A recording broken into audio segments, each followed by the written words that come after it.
So we'll set it up. Like, what are we here for? What are we doing? And I think it's setting the stage that mental illness and not like you don't have to have a specific diagnosis to have problems and have stuff that you want to talk through. And this is like two community folks getting here together to remove that stigma and have a conversation is kind of serendipitous, because at the end of the day, isn't that what community, at the end, one of the things that we value out of community are the friendships and the relationships that you get, and having space to talk about complex things and issues and solve them together. And it could be anything. And in this case, we're going to talk about, the various problems or traumas or whatever that we're going through on a daily basis. I was thinking we could talk about just being angry, just whatever it is. Like, and we could just bring our stuff each week or each month or however often we decide to do it. Each day, yeah. Each day, yeah. We'll just record every day, and then go from there. What we agreed with you before, that, oh my God, people are going through therapy, and yes, definitely they have to go through therapy because it helps. It really helps. I don't know if our conversation will help, but I feel like yes, because I'm talking to freelancers, and the more they share their challenges, I can relate to them, and I feel like, oh, my challenges are not that bad. I don't know if it's a good thing to say or not, but understanding that somebody is going through some shitty stuff, it makes you feel not good, but kind of easier, just because you understand, like, okay, I'm not on my own here. I know I'm not alone in this shitty situation. People are struggling with the same stuff. They are going through it. It means that, first of all, it's not something unique, and secondly, most likely if they struggle, most likely they can deal, and most likely I can deal, or we can deal with it together. So that's exactly why we having this conversation. It's like this public therapy sessions, and I love that you are a psychologist by legacy. And I am a psychologist by Ilker. So so kind of like community. I think we gotta set it up just like that. Show. Yes. Let's just set it up like that. We should just record. I think this is all good. Like, I think we should just go for it and see what happens, right? I see the recording button on we are recording it. Oh fuck. Yeah. Okay, where we will Oh, I didn't know we were going. But we were going, and you did a and great I just start. ruined it. And I just totally ruined it. You reminded me of this. Have you seen Puss in Boots 3? No. You have to see it. I haven't seen Puss in Boots 3. It's not on my list. You have to do it. So when you will see it, you will see it. But this is okay. We'll leave it in because people could see it's just raw. This is just raw. We're just going for it. We're here. We're talking through our problems. We're talking through other people's problems. And we're going to all work through it together. And why we can talk about it, because we are working with hundreds of people. That's and right. I feel like I always say it kind of as a joke, but not really, that community builders are group therapists, because we are helping others, and we're doing this. Yes, it's raw one-on-one conversation, a lot of them, but mostly we're helping in a bunch. Like, we're helping to more folks all together. And yes, sometimes it's like general help, but also we're always here and there for people to have one-on-one. And even without having a degree, without being, I feel like we are practicing, we are practitioners. And I hope that it kind of gives us this permission to, at least the worst case scenario, will apologize in the end. Well, I think we got to acknowledge, right? You got to acknowledge that mental health and mental illness is a real thing and requires real help. So if you are experiencing something that requires real legit help, thank you for watching. We appreciate your giving us your time. Now go find real help, and we are not going to ever pretend to be actual therapists, but we're really good at conversation. We're really good at working through issues, and I think that's part of it. And yeah, like you said, I'm a therapist through legacy. My dad was a therapist. My grandfather was a therapist, and you're a therapist through Ilker. through community life conversations, and people say, That's right. "Oh wow, it feels like a therapy session." So we can do it. So there you go. Yeah, All exactly. right. So where do we begin, Yurii? Where do we want to start? What is the first topic we want to throw out there? First topic that I was just talking recently to my coworker, my colleague in cultivators community, Freddie, Mm-hmm. and I told her about I was doing this thing, 5 things I learned from people on the weekly basis. And I stopped doing it recently. Why? Because it took a lot of time to prepare everything. And what I noticed, the second thing, I was expecting people to react. And I had these expectations, and I was thinking like, okay, so I'm sharing it. I need some reactions. I need some feedback. I need to understand that I'm doing it right. So, and it's not that I stopped learning. I keep learning every day. Even out of this conversation, I'm learning.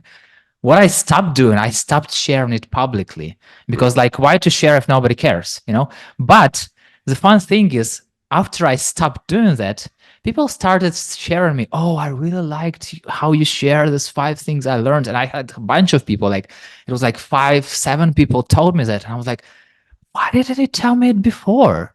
And I feel like it's a huge thing in the community world. I just made a post today, about this, like small steps and like no overnight success, hard to feel tangible results in the community world, but it all adds up. And I would love to talk about this. When you are doing something and you are not receiving any feedback, and you are not receiving any understanding if you are doing it right or wrong, and how to deal with it mentally, how to not to Mm. be mad at yourself, how to continue doing this, how to motivate. I don't even know if it's the right word, motivate, because if you're doing something that, Drive. Where do you yeah, get the drive? how, That how that to how to internal have motive. I think passion. motivation's good. Yeah. Yeah. Especially when you're not getting the feedback. That Yeah, is and so difficult. for me, I just I just can't be this person who like, oh, have you seen that? What do you think? So I'm not going to people. I'm not asking them about their feedback. Tell me all your thoughts and feelings about what I did. Tell me God about damn it. me. I want to know about me. Yeah, and the best, once again, even if you go there, you can't be sure that people are, say what they mean, because sometimes they can be kind and like, oh yeah, you're Mhm. doing a great job, yeah, go on. And I then like, also oh think it's a yeah. little regional too. Like Europeans don't like to necessarily like talk about themselves or flaunt their work or like go out and say like I did these great things, give me recognition, whereas like I think Americans are a little more safe with doing that. I think that's kind of part of our culture too, is like you have to talk about yourself to get any acknowledgement sometimes. But yeah, so totally get I love this topic. I think this topic is good. I think in the community world, it definitely applies. It's so hard. Any content creation role, or when you're speaking to masses and nothing comes back, Like, then I'm what? shouting in the void. Hey, how's there Well, anyone? honestly, the first thing that came to my mind is if you're doing that, if you're shouting to the void and you're not getting any response, you need to change the message. That's the first thing that came to my mind is like, well, maybe you don't do that anymore. Maybe you pivot. You don't want to pivot too soon because you got to give things time to marinate. Like, give it time to just like let it sit, let it have time to grow. But then after a while, if it's been nothing for a long period, I actually have a story about that from community stuff. So we were trying out Twitch, and developers. I run a developer community program, and Twitch is a great way to educate developers. A lot of them go to the platform, real time coding, solving problems, leaving it on for like 3 hours and just really getting into it and making mistakes, screwing up. It's fun and can be collaborative, and it's a great way to bring people together.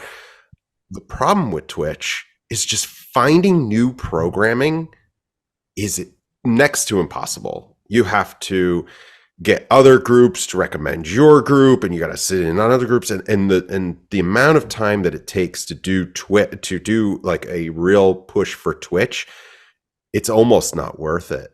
And so we tried for like a year, and we would get like 5 people on, 10 people on, sometimes 50. But then it would go down, and there was no consistency, and it was taking up all my, like, this DevRel's time who was working on it. And finally, I'm just like, you know what? We changed the message. We changed what we were trying to do. We gave it time to marinate. It's just telling us this is not the platform. And then we moved to YouTube, and we've been very successful on YouTube. So it's sometimes it's just the channel too. But you moved. Sometimes you might have thought that like, oh, it doesn't work, and so I won't do that anymore. I will stop doing this. I will not. So sometimes it's like changing the message, but still, you have to be kind of understanding inside that you are doing the right thing, because even changing the message is doing the right thing, because it's easy not to do anything. And I had pretty similar experience in our developers community. So I did like every week we had this community catch up. So there were in the beginning people like, oh yeah, I will go meet some people. I will go have fun. It's like 10, 15 people time to time. And it finished with 1, 2 people showing up. And like we're friends now. Yes, for sure. With those people, like we're calling each other and saying happy birthday to each other. But once again, it's not how it works in your professional approach. So it's not what you do. It's not what you get paid for, So you can have this one-on-one conversations. Yes, definitely as a part of your work, but also as a part of your free time. But otherwise, it makes no sense. So I feel like I've done, 50 meetings. And then I stopped because I understood that like people are busy, freelancers are busy. And what I also noticed that when they need projects, they're active. When they are on a project, they're not active. And it's okay. But it took time for me to understand that it's okay. Because all that time before I understood that, I was thinking that I'm doing something really bad, that I'm having a bad message, that I'm don't understanding what I'm doing. And it's the fun thing that with some people, we're catching up once in a year. And still, they are receiving the value they need from the community, even though they are not active, they are not on Zoom calls, they are not on webinars, but they still see all the content, they still see all the projects we post, and they still receive value. And it's so hard to find this balance between like, should I continue doing what I'm doing because it really brings people value, or should I stop? And the hardest part is to understand that it's like, it's them, not me, Well, it's the numbers. Did you play the numbers? 80%, right, are not going to be active. Yeah, you already know that going into what you're doing. I think 80% are going to be lurkers, and they're not going to be active, and they're not going to give you any feedback. And that's just, and you just kind of have to like own that, know that, and possibly more, right? I think 80% is a number we strive for. God, if we could get 20% active, that's great. That's a healthy community. But like realistically, a lot of people deal with much smaller numbers. Depends on the community. I think some of that is human nature. God, what you just said really struck a nerve with me. Like the people who are active only when they need it, like in between jobs or when they're looking or when they need. First of all, as a culture, can we get better about that? Like, my God, people, like, you should be constantly networking, or you hate that word, networking, friend working. You should be constantly building relationships. You should be constantly out there. I think we should never stop. And you don't have to like go balls to the wall crazy with it, but like you should put in the bare minimum, like show up every now and then so that people remember who the heck you are. Because if you show up and you're like looking for a job and it's been months since anybody's heard from you, and they'll be like, Okay, maybe. But if you're constantly there, you're like, oh God, this person's awesome. I'm going to totally recommend them. It just changes dynamic of the relationships that you're building. Do you want an actual relationship with these people, or do you want a superficial, I just show up when I need to relationship? There's my thoughts on that. And the fun thing that what I keep hearing here and there, like I'm talking to people, I'm sharing like, if you want, for example, as a freelancer, yes, if you want to have constant projects, you have to work on your, let's keep it network, because it's really professional network. You have to work on your network. You have to continue to do it. No matter if you're having a project right now or not, especially if you're having a project, you have to do it, because when you will not have a project, you will not be desperate about it. When you start building your network out of desperation, people can smell it. Oh yeah, Even via Zoom, even via internet. I totally smell it. Yeah, it doesn't work good. And No. I keep talking about, I'm talking to myself and telling myself that I will create a PDF, small, super easy ebook where I will add all community life stories of all those peoples we had this. I will make it like nice and just share it with everyone. Everyone can use it, can read it, and then like, oh my God, where I find time, where I find time. It's like I need to sit, I need to go through all the conversations, I need to take quotes, I need to put it, and then, and I feel like many people think the same about building their network, and like, oh my God, I don't have time. When I will go to those coffee chats, when I will go to those LinkedIn conversations, I have to think, I have a bunch of unanswered messages on LinkedIn. Why not? I'm not that bad, I'm not ghosting people, but I'm just Yurii, like, come on. yeah, okay, oh no, I'm not ghosting. So the main, Don't message Yurii. He's not going to answer you. or just No, I'm kidding. I'm kidding. Don't be surprised if I answer you like in a month. But it's just because I want to have a really nice and good answer. I want to read, I want to understand, I want to think, and I want to answer. And it takes time. And I can't just answer, yes, you're right, or no, you're wrong. Maybe sometimes people need that, but once again, it's not the person who I am. And it's all about time. And talking about building your network, I always say that just create this repetitive thing in your calendar for 5 minutes a day. Just go into LinkedIn and just maybe doing one meaningful comment under somebody's post. That's how people will see you. And I recently had a conversation with LinkedIn expert. She works in LinkedIn, and she told like, just do this meaningful comments. It makes a lot. It means a lot. First of all, people who wrote posts will see this, and secondly, people who read posts, algorithm will show it to your network, and that's exactly how you become visible, and that's exactly how you have this conversation. And by just commenting under somebody's posts, you start this chain that another person who can relate to what you commented, but who even not having conversation with you, they can message you and you have, start a new conversation. But once again, it's somewhere in your head. Like, I don't want to bother others people. I don't know how to find time. I'm not good enough. I'm not an expert. I have nothing to share. And it's so weird, but I feel like I'm from Ukraine. I've never been to therapists. And frankly speaking, it's not in our culture. People are starting going to therapists right now, but I feel like I can't trust. I can't. My best therapist is my wife. I can say to her all the things I can't say to anyone. So it's somewhere I need a therapist to, go through this trauma. Well, yeah, you don't want to do that. You don't want to burden, because then you're just saying, here's my burden. Here you go. I need a your therapist wife. You need start a therapist working with a therapist. You need an impartial person who's not going to judge, who can just listen, who could take all your stuff. That's not someone you're like intimate with. Because then, like, that's first of all, that's not all your stuff. Yes, yeah, you're filtering. I'm not sharing everything. That's right. And I can't do this. It's I just can't. And the fun thing is that I can share some really personal stuff with people here and there. Like I can Yeah. share some stuff with you. I can share some stuff with Lori. I can share some stuff with Grief. I can share some stuff with Team.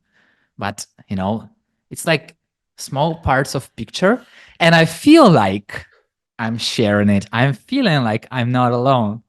I definitely get the sense that your therapy is the community. You make it the community. Maybe it's not public. You do such a great job of creating such a huge network of friends. So many people love Yurii, and it's so great because you are a great person, and I could see on you feed off of that. And I think that's what gives you your drive. To go back to the very beginning of where you get your drive, I think we're similar. You get your drive through other people sometimes, and that motivation through that self-fulfillment when you have these conversations and they're like going through something similar or what have you, and you just have this wonderful network that you don't have to burden just one person. But I still recommend therapy. It's a wonderful way to just pick a time once a week to just be like, here's all my shit. Just air your shit out. And then you can move on because you've already reconciled everything in that. Well, maybe not everything, but you've already gone through all that stuff in your 1 hour session every week. And then you can revisit it. But the purpose of this is for all the other stuff, because I think we could still, and honestly, publicizing it. I think we need to talk about issues like motivation. Where do you get your motivation? Because you touched on a few things that are, I think we all go through. It's that fear of I'm not good enough. It's that the imposter syndrome stuff that we all deal with, and especially minorities and marginalized groups deal with it even more. But it is a serious topic, and I love publicizing the fact that we have these things and removing stigma, because at the end of the day, if that's what we could do on this show by talking about it and publicizing it, if that's the thing that this can accomplish, God, I would feel so good, because all I want to do is remove stigma from trauma, because trauma is stuff that we literally all go through. If you show me the person who hasn't experienced trauma daily, hourly, right? Like I'm talking to my kids. Geez. Sometimes I receive a lot of trauma, Yeah, because like he's like 12 years old, and I'm just talking to my kids when he's playing his super important game. It's like such a big trauma. All the words I hear from him. So exactly. Kids are great at that. I don't want you, Dad. I want Mom. Okay. Ouch. You're a piece of shit. Okay. Yeah. Oh, well, no. Never said that. And next minute, like, oh my God, you're the best. So yeah, that's because kids don't know what the hell they're saying. Or they're super honest, Yeah. Their brains are developing. You gotta give them that space. Let's go with that. Yeah. Yeah. And talking about I'm not good enough, I definitely have this. I totally have this, People are telling like, Yurii, you're doing good stuff. I'm like, yeah, thank you. And then like, inside, really? Feel like everyone can do this. And what I see, I feel like it's not only me. I feel like many people in the community world, but in the world in general, have pretty much the same feeling. Why? I have answer for myself, because we see so much this exposure of overnight success, when people who were unknown, they're becoming stars and everyone like praising them, but like nobody knows, the history behind. And I had such a huge jealousy for those stars, like, I don't know, Mr. Beast, Andrew Huberman, and not much about Joe Rogan, but all this kind of well-known people. Yeah.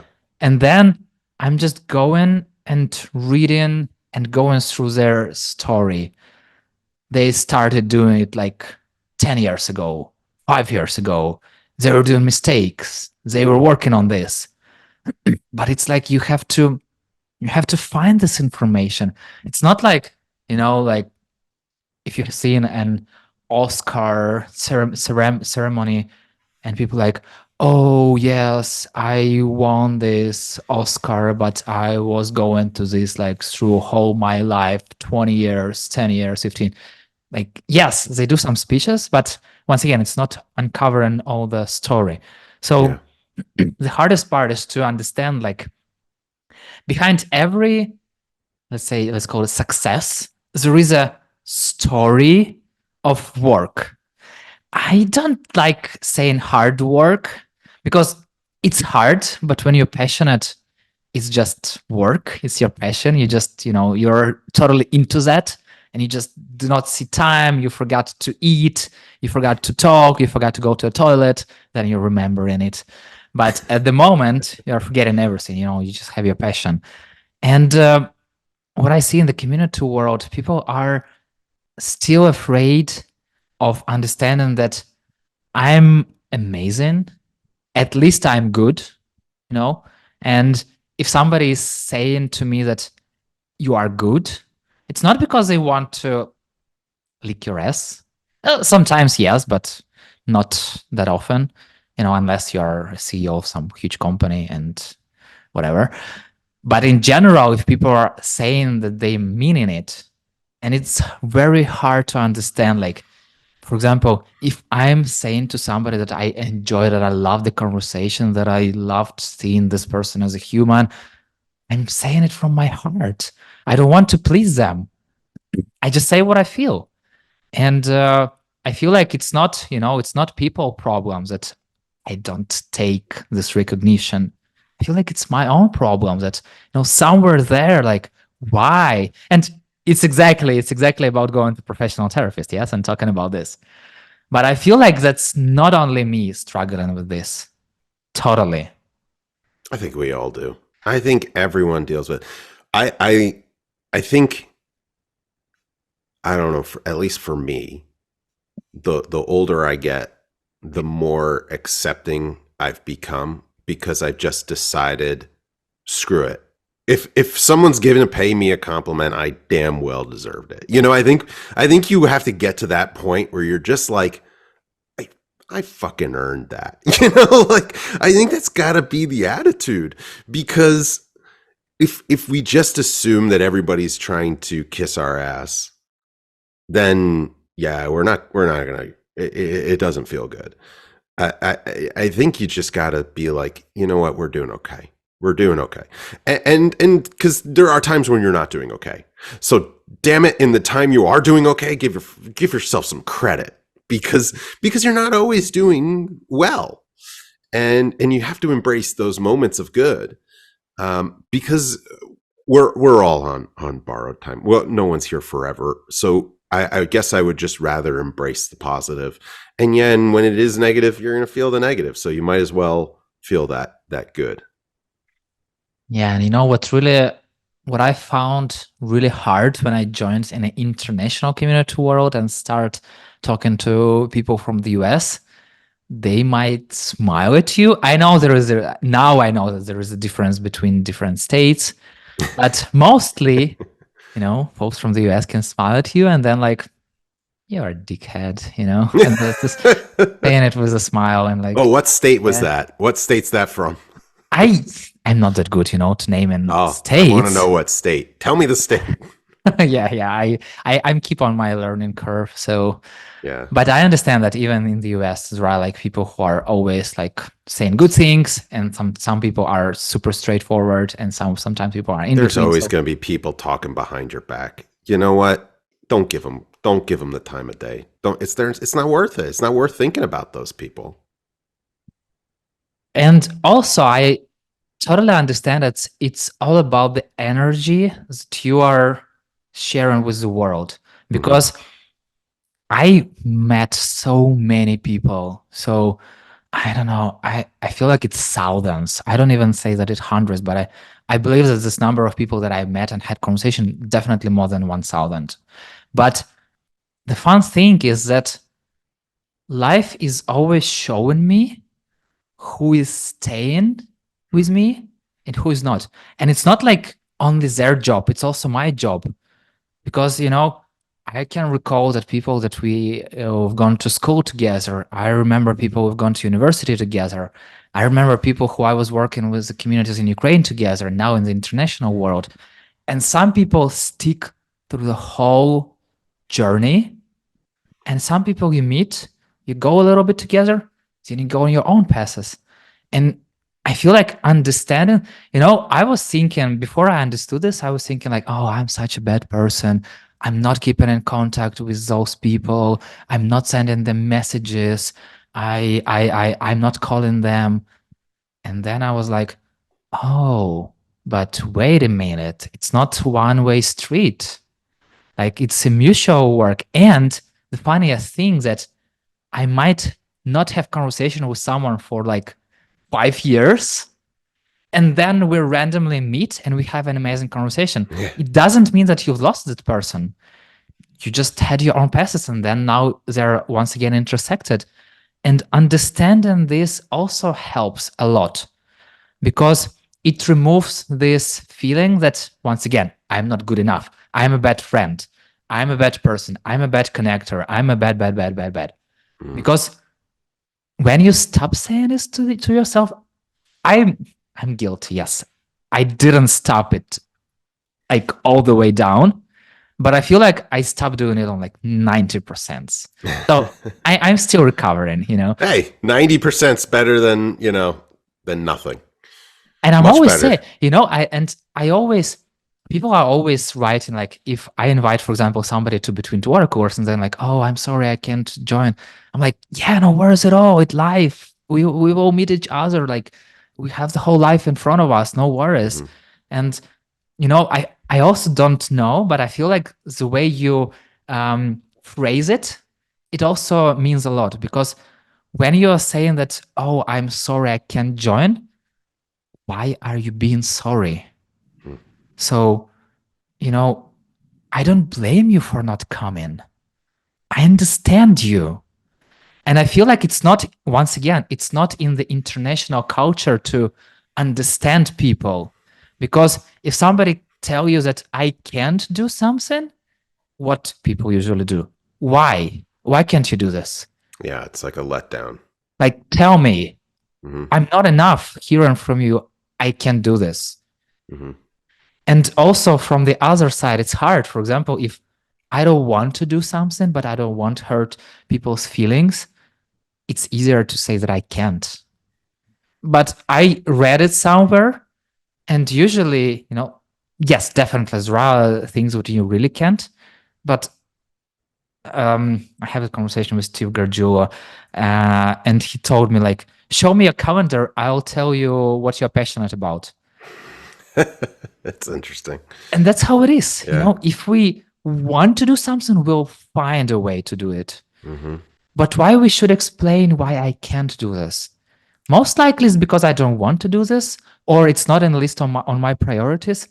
But I don't want to hurt your feelings. For example, if okay, so like the example that you have, for example, working meeting, yes, and you want to join, you want to meet friends, but you can't because you have like this work meeting. And why being sorry about that? You get paid for what you are doing, for your work. So it's totally good.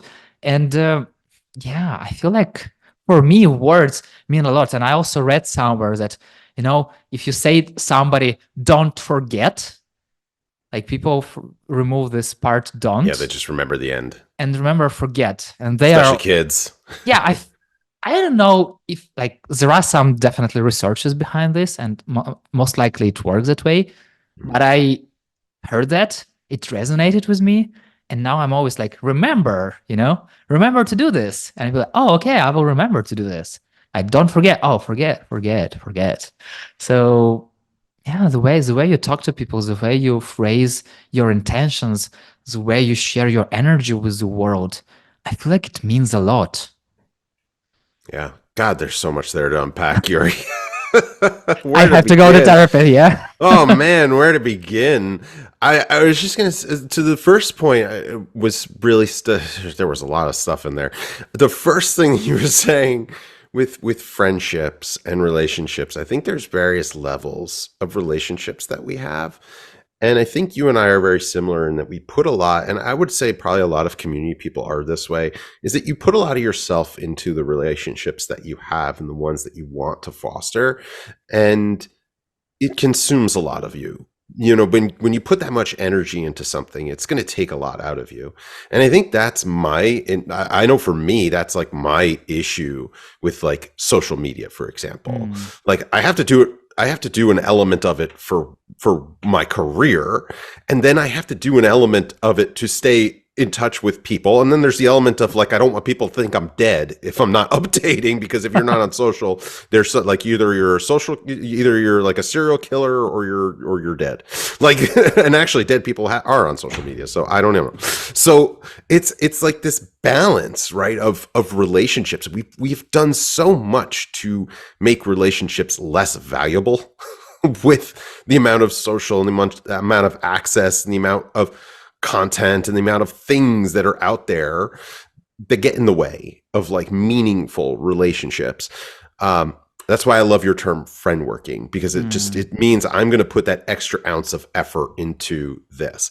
And you know, I'm the kind of person, I have a smaller friend group, but we're really close, and we've been really close for a really long time. Yeah. And I know that they have my back. I know I have their back. And then there's elements that go beyond that. Like you have acquaintances or you have friends that maybe it's just not as close.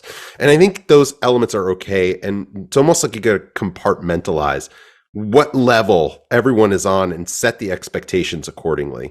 So someone really smart once told me, a therapist, when you remove expectations, all of a sudden it opens up a world of what you can end up doing with those relationships.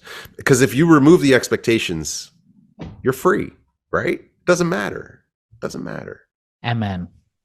Yeah. And you know, I also learned it hard way. It's all about expectations.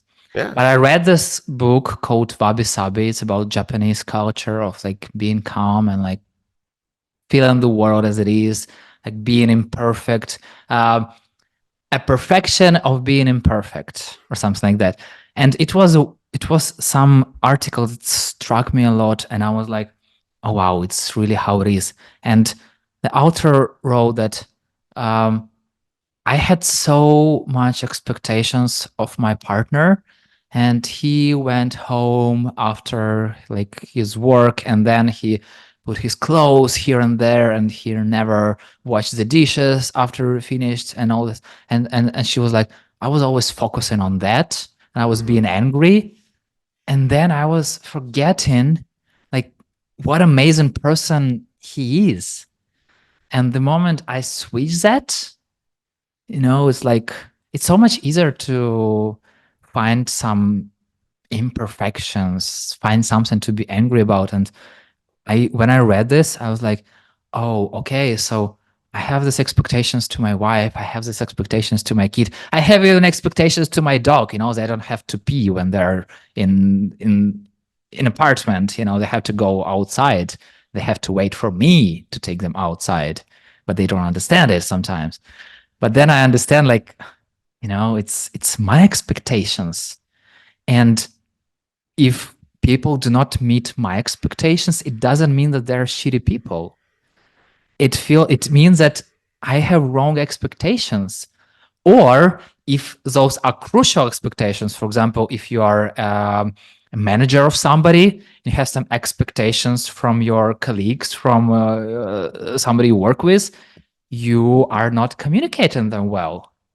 So, and yeah, removing expectations changes everything. And you know, now when I connect with somebody on LinkedIn, for sure, I always send a message, and I always say like, hey, if you ever want to talk about community stuff, let's have a coffee chat right away. And I never include any expectations or any like topics we should talk about, because you know, sometimes people are like joining and like, oh, I loved when you were talking about this and this, I would love to talk with you about this and this. yes, it's great. You're like straight to the point, but usually it looks really very salesy. And somebody, the social selling technique when you are going and like you are making, you're faking the real social connection. You are seeing like one or two posts and things that you already understood the person, and then you're like, oh, I love those posts, you're an amazing person, but maybe I'm a shitty person, you don't know. How could you know that? And so yeah, the moment you remove expectations, it changes everything. It's all about the expectations, and I think that takes us full circle to the beginning. And this is a really good way to kind of sum up the conversation. I think it's the expectations of yourself too, and allowing yourself, giving yourself the space to be able to make mistakes, be able to not be perfect. There's that saying too: "Perfect is the enemy of great," or "Perfect is the enemy of good." I guess both apply. Yeah. Allow yourself to be great. Don't shoot for perfection. You will never achieve it. But give yourself that space to be able to screw up. It's okay. It's okay. It's okay when no one comes shouting back from the void. It's okay. Remove those expectations of yourself to be perfect, and all of a sudden, it's like a weight off your shoulders, and that allows you to move on. And I think that's where I find my motivation is through allowing myself to be okay with not being okay and not being able to be perfect all the time. And talking about the void and what we started this conversation with, if you are listening to this conversation, please let us know what you think. Yes. Let us know your feelings. You can do it openly, comment under some social media where we post this, or you can send a DM. Send DM to Jason, send DM to me, and let's talk. And when we started, we thought that we will start talking with each other at the beginning, but later on, join us. Let's have this conversation together and see what happens, and hope it will help somebody. Send us topic ideas, send us problems that you have that you want us to talk about or that you want to talk about. It would be great. Like, let's make it a conversation. The last thing we want this to be is where we're just two talking heads and there's no feedback and that's it. We're literally shouting into the void, like you said. So let's make this conversational. We'd love to hear your feedback. If you're perfect, let us know. And you've never had a problem, I'd like to hear that too, because I'd be really curious.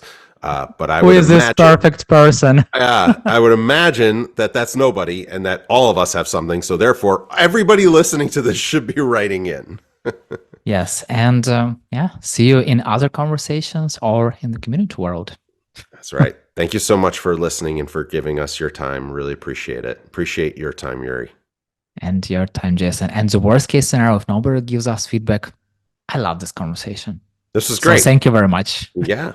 Thank you. All right. Thanks for listening.